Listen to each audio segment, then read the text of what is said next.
भापने की कोशिश लगा कि वो कितना ताकतवर है। तभी प्रताप उठा और उसने तलवार से अभिमन्यु पर वार किया, पर अभिमन्यु ने उसके वार को रोका और एक जोर की लात उसके पेट पर मारी। इस प्रहार से वो लड़खड़ाता हुआ 10 कदम दूर जमीन पर जाकर गिरा और लगभग बेहोश हो गया। ये देखकर भवानी सिंह अवाक रह गए। उन्हें अपने खून पर बहुत गर्व होने लगा। इस घायल अवस्था में भी उन्हें अपने बेटे के साथ बिताए सारे पल याद आ रहे थे। भले ही अभिमन्यु ने अपनी पूरी जिंदगी में अपने पिता के कहे अनुसार कोई भी काम ना किया हो, पर एक पिता का प्यार कहाँ इस बात का मोहताज होता है। उन्हें अपनी जान की बिल्कुल भी चिंता नहीं थी। आखिर वो एक शूरवीर थे और शूरवीर के लिए जूझते हुए मरना कोई शर्म की बात नहीं थी। पर अपने बेटे को इतने शत्रुओं और गद्दारों के बीच अकेले छोड़ वो मर भी कैसे सकते थे।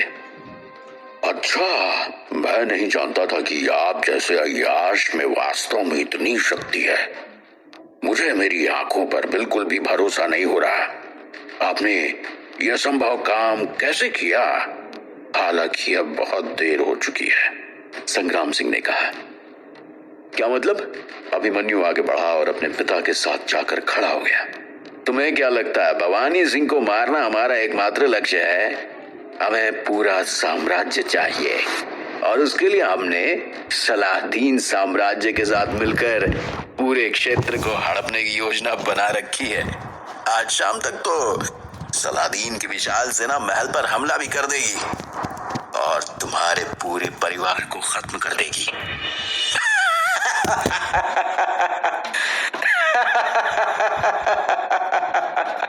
प्रताप ने कहा और जोर से हंसा।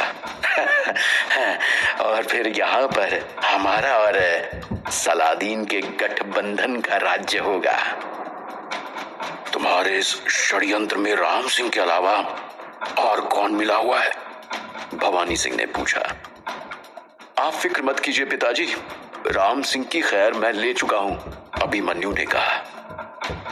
राम सिंह ही नहीं, तुम्हारे और तुम्हारे इस बेटे के अलावा महल में लगभग सब लोग हमारी तरफ हैं और आज रात एक बहुत बड़ी सेना इस क्षेत्र में घुस जाएगी और उनका सबसे पहला आक्रमण महल पर होगा, मोहिनी ने कहा। हालांकि वो बहुत जख्मी थी पर उसके चेहरे पर मुस्कुराहट थी। तुम सब सलादीन साम्राज्य से मिले हुए हो, भवानी सिंह ने गुस्से में कहा। अभिमन्यु थोड़ा सा चकित था और उसे याद आया कि जिन सलादीन सैनिकों को उसने मारा था वो जरूर जासूस रहे होंगे। अभिमन्यु ने अपनी तलवार निकाली और प्रताप पर आक्रमण कर दिया। हालांकि किसी तरह प्रताप ने उस प्रहार को रोक लिया, पर इस दौरान एक चोट उसे फिर भी लगी। अभिमन्यु ने प्रताप को संतुलन खोते देख एक जोर की लात फिर से उसके पेट पे मार दी। इस आघात से उसका चेहरा पीला पड़ गया। अभिमन्यु ने इस समय प्रताप की कमजोरी और अस्थिरता का फायदा उठाकर उसे खत्म करने की सोची और तलवार के एक वार से सीधा उसके गर्दन पर वार किया, पर किसी ने मजबूती के साथ उसके वार को रोक दिया। ये तलवार संग्राम सिंह की थी। उसके बाद संग्राम सिंह ने बिना किसी हिचकिचाहट के अभिमन्यु का सिर काटने के लिए दूसरा वार बहुत रफ्तार में पर बहुत सटीकता से अभिमन्यु पर कर दिया। भवानी सिंह ने यह नजारा देखा और वो मदद के लिए बीच में आने लगे, पर मोहिनी अपने चाकू के साथ उन पर कूद गई और उन्हें बीच में ही रोक लिया। पर अभिमन्यु ने बहुत आसानी से खुद को उस वार से बचा लिया और एक जवाबी कार्रवाई में संग्राम सिंह की छाती को निशाना बनाकर प्रहार किया, पर उस प्रहार को प्रताप ने अपनी तलवार से रोक लिया। अभिमन्यु पहले ही इतनी लंबी दूरी को पूरी रफ्तार से तय करने के कारण बहुत अधिक थक गया था और जब उसकी पूरी शक्ति से किए गए वारों को रोक लिया गया तो उसे कदम पीछे लेकर दोनों से थोड़ा दूर हटना पड़ा ताकि वो थोड़ी सांस ले सके और आगे की कार्रवाई के लिए खुद को तैयार कर सके। अभिमन्यु बहुत आसानी से संग्राम सिंह को संभाल सकता था क्योंकि वैसे भी वो बहुत ज्यादा घायल थे। अभिमन्यु की रफ्तार देखकर वो दोनों आश्चर्यचकित थे और उन्होंने भी थोड़ी देर के लिए आक्रमण रोक लिया। अभिमन्यु उन दोनों को खत्म करने के इरादे से घूरते हुए मन ही मन कोई योजना बना रहा था। सेनापति संग्राम सिंह, मैंने कभी सपने में भी नहीं सोचा था कि हम दोनों कभी इस तरह लड़ाई में आमने सामने होंगे। अभिमन्यु ने अपनी सहन शक्ति वापस हासिल करने के लिए दोनों को बातों में उलझाया ताकि उसे थोड़ा वक्त मिल सके। मैंने भी नहीं, और मुझे बिल्कुल आशा नहीं थी कि तुम इतने ताकतवर हो और तुम्हारा युद्ध कौशल इतना प्रखर है। मैं तुम्हें बता नहीं सकता इस बात से मैं कितना खुश हूं, भवानी सिंह ने हल्के स्वर में कहा, और ऐसा लग रहा था कि वो भी अपनी सांस इकट्ठी कर रहा है। अभिमन्यु मुस्कुराया। हालांकि वो संग्राम सिंह और प्रताप से ज्यादा ताकतवर था, पर दोनों से एक साथ लड़ना उसके लिए आसान नहीं हो रहा था। हालांकि उसने अपनी चिप में संग्राम सिंह का बहुत सारा डेटा सुरक्षित करके रखा हुआ था, इसलिए उसने चिप से कहा, स्थिति का विश्लेषण करो और सेनापति संग्राम सिंह से निपटने की योजना बनाओ। शुरुआती जांच, डेटा इकट्ठा हो रहा है। समाप्त। योजना पूरी हुई। जीरो ने सूचना दी। मुझे योजना बताओ, अभिमन्यु ने मन में कहा। आपकी आंखों के सामने जानकारी भेज दी गई है, जीरो ने सूचना दी। अभिमन्यु के सामने नीले रंग की सूचनाएं तैरने लगी। संग्राम सिंह की कमजोर जगहों को लाल रंग से दिखाया गया था और जीरो द्वारा बनाई गई योजना को अभिमन्यु अपनी आंखों के सामने देख पा रहा था। जीरो ने संभावित प्रहार और उसके बाद होने वाले बचाव को बखूबी अभिमन्यु की आंखों के सामने प्रदर्शित कर दिया। अगर पर्याप्त डेटा हो तो जीरो ऐसा आसानी से कर सकती थी। अभिमन्यु ने अपनी तलवार उठाई और जीरो की योजना के मुताबिक संग्राम सिंह की ओर दौड़ा और उसकी तलवार पर लगातार 3 बार वार किया। उसने पलटकर प्रताप के हमले से खुद को बचाया। खुद को बचाते हुए वो दाईं ओर लुढ़का और अपनी बाईं कुनी से संग्राम सिंह की पसली पर आघात किया। धिक्कार है। संग्राम अपनी भारी भरकम तलवार के वजन के कारण अभिमन्यु के इस वार को चकमा देने में विफल रहा, लेकिन जवाब में उसने एक जोरदार घूंसा अभिमन्यु की छाती पर मार दिया। एक दूसरे के प्रहारों से दोनों पीछे की ओर लुढ़कते हुए गिर गए, पर संग्राम सिंह की हालत ज्यादा खराब हो गई क्योंकि उसकी पसली पर किया गया प्रहार ठीक उसी घाव पर था जिसे भवानी सिंह ने अपने तलवार से लगाया था। संग्राम सिंह बहुत बीमार महसूस कर रहा था और वास्तव में वो उल्टी करना चाहता था। अभिमन्यु जल्दी से संभला, पर उसके और संग्राम सिंह के बीच वापस प्रताप आ गया और उसने अपनी फुर्ती का फायदा उठाते हुए तेज रफ्तार से वार करना शुरू कर दिया। दोनों में ही चपलता की कोई कमी नहीं होने के कारण उनके बीच वारों का आदान प्रदान चलता रहा, पर अभिमन्यु जीरो की मदद से होने वाले प्रहार को पहले ही भांपकर उससे बचा और एक जोर का प्रहार सीधा प्रताप की गर्दन पर कर दिया। प्रताप ने भी अपनी उच्च चपलता के कारण किसी तरह उस वार को काफी हद तक चकमा दिया, पर फिर भी उसका गला गंभीर रूप से चोटिल हो गया था और बहुत ज्यादा मात्रा में खून वहां से बहने लगा था। प्रताप अपना गला पकड़कर वहीं एक पेड़ के नीचे बैठ गया। तब तक संग्राम सिंह ने एक छुरा अभिमन्यु की कमर में घुसा दिया। अभिमन्यु दर्द के मारे कराह पड़ा।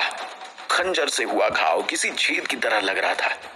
अभिमन्यु ने तलवार के मुट्ठ से संग्राम सिंह के मुंह पर मारा और वो लड़खड़ाकर पीछे जा गिरा। पर अब प्रताप को रोकना उसके लिए भारी हो रहा था। संग्राम सिंह और प्रताप उच्च स्तर के सेनानी थे और अगर वो दोनों पहले से ही जख्मी ना होते तो दोनों को इकट्ठा रोकना अभिमन्यु के लिए बहुत मुश्किल होता। हालांकि लड़ाई का रुख अब पलट गया था। संग्राम सिंह लगभग अपनी लड़ाई करने की क्षमता खो चुका था और वो अत्यधिक दर्द में था। उसने अपने हाथ से अपने पेट को पकड़ रखा था और उसके आंतरिक अंग बहुत ज्यादा चोटिल थे। अभिमन्यु के अंदर 2 शूरवीरों इतना बल था और उसने एक जोर का प्रहार चिप के द्वारा दिखाई गई संग्राम सिंह की सबसे कमजोर जगह पर कर दिया। अगर इसके बाद संग्राम सिंह बच भी जाता तो जिंदगी भर के लिए वो विकलांग रहता। संग्राम सिंह पर प्रहार करने के बाद दाहिने हाथ से अपनी तलवार पकड़कर वो प्रताप की ओर मुड़ा और प्रताप ने भी एक जवाबी कार्रवाई अभिमन्यु पर की, पर प्रताप पहले से ही बहुत ज्यादा जख्मी था और गले से अत्यधिक खून निकल जाने के कारण अभिमन्यु का यह प्रहार उसके लिए जानलेवा था। दूसरी ओर भवानी सिंह ने मोहिनी के घायल कमर पर जोर की लात मारी। उसकी आघात से वो औरत किसी सूखे पत्ते की तरह लगभग हवा में उड़ते हुए एक पेड़ से जा टकराई। टकराव से पेड़ की पत्तियां गिरने लगी और मोहिनी के बहते खून से लाल रंग में रंग गए। खेल खत्म, अभिमन्यु ने कहा। हालांकि उसे चोट लगी थी, पर बाकी तीनों के मुकाबले वो बहुत स्वस्थ था। उसने अपने तलवार कौशल और चिप की बदौलत ये लड़ाई जीत ली थी। उसका शरीर अपने पिता भवानी सिंह की तरह मजबूत नहीं था और वो ज्यादा वार बर्दाश्त नहीं कर सकता था, इसलिए जितना हो सका उसने खुद को बचाने की भरसक कोशिश की। खेल खत्म हुआ, भवानी सिंह ने तीनों को मिश्रित भावों से देखते हुए कहा। वैसे भवानी सिंह, तुम्हारी जीत का कोई मतलब नहीं है, वो एकदम खोखली है। सलादीन साम्राज्य आ रहा है, वे आपसे सब कुछ छीन लेंगे। आपने इतने सालों तक जो मेहनत की वो सब पानी में बह जाएगा, सब कुछ। वो अपनी बात पूरी खत्म नहीं कर पाई और इतना कहते हुए ही उसके मुंह में बहुत सारा खून भर आया। तो क्या हुआ? भवानी सिंह निर्दयता से हंसा और मोहिनी को फिर उसी जगह कमर पर लात मार दी। वो इतनी जोर से मारी गई थी कि मोहिनी घिसटते हुए कई मीटर दूर लुढ़क गई। उसके पूरे शरीर पर खून लगा हुआ था। तुमने मेरा बहुत ख्याल रखा है और इसलिए मैं तुम्हें ये भरोसा देता हूं कि तुम्हारे बेटे और 2 बेटियों का ठीक से पालन किया जाएगा, भवानी सिंह ने मोहिनी को घूरते हुए कहा। जमीन पर पड़ी मोहिनी कुछ और कहना चाहती थी, लेकिन उसका मुंह खून से भर गया था। हर बार जब उसने बात करने की कोशिश की तो आवाज की जगह केवल खून ही निकला। वो मर रही थी। पिताजी, बहुत हुआ, अब इन्हें खत्म कर दो। सलादीन के सैनिक आ रहे हैं, हमें वापस जाना होगा और उनसे निपटना होगा, अभिमन्यु ने कहा। भवानी सिंह संतुष्ट था कि उसके बेटे ने चीजों को कितने अच्छे तरीके से संभाला। तुम पहले वापस जाओ, मैं इनके साथ अपना हिसाब पूरा करके जल्दी से आता हूं, भवानी सिंह ने कहा। अभिमन्यु ने जाने से पहले एक नजर प्रताप और संग्राम सिंह को देखा। प्रताप बहुत खून खो चुका था और संग्राम सिंह संभवतः अब खड़े भी नहीं हो सकते थे। उसने सोचा कि उसके पिता खतरे में नहीं है और अब उसे सलादीन साम्राज्य से निपटने के लिए एक योजना बनाने की जरूरत है। अभिमन्यु ने सोचा कि उसे जल्द से जल्द महल में लौटकर सारे दुश्मनों, विरोधियों और गद्दारों को सबक सिखाना चाहिए। अगर गद्दार और विरोधी ना होते तो वो संभवतः सलादीन के सैनिकों से लोहा लेकर उन्हें वापस भेजने में कामयाब हो जाते। पर अब जब अभिमन्यु और भवानी सिंह दोनों घायल हैं और महल गद्दारों से भरा हुआ है, तो सबसे अच्छी योजना यही होगी कि जो कुछ भी बचा है उसे लेकर किसी सुरक्षित स्थान पर चले जाएं। अभिमन्यु ने फिर से एक बार तीनों को देखा और हामी भरते हुए अपने घाव को दबाकर पूरी ताकत के साथ दौड़ लगा दी। महल के विद्रोही और गद्दार अभिमन्यु की ऐसी हालत होने के बावजूद भी उससे लड़ नहीं पाएंगे। एक सामान्य योद्धा 100 में से 99 बार किसी साधारण शूरवीर से युद्ध नहीं जीत सकते और अभिमन्यु तो उच्च श्रेणी का शूरवीर था और साथ में चिपका होना उसके लिए कर्ण के कवच कुंडल की तरह था।